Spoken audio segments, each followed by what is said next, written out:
Ferðasumarið í ár er einstakt.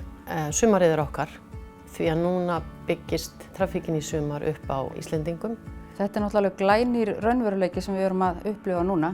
Þetta er í fyrsta skipti í sögunni þar sem að stefnir í rauninni það að Íslendingar verði meirihluta viðskiptavina ferðaþjónustufyrirtækja á Íslandi. Við Íslendingar erum gröfuharðari heldur en erlendir ferðamenn.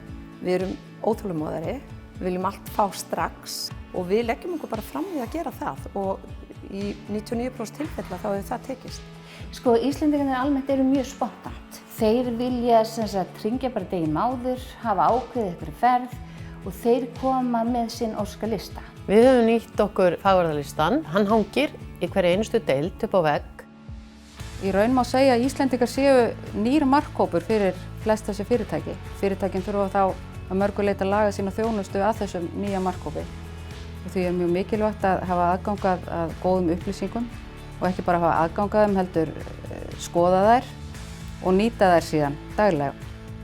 Könnun Ferðamálastofu ferðaáform Íslendinga sýnir að mikill meirihluti eða 9 af hverjum 10 hafa hugsað sér að ferðast innanlands í sumar eða haust þar sem gist er yfir nótt.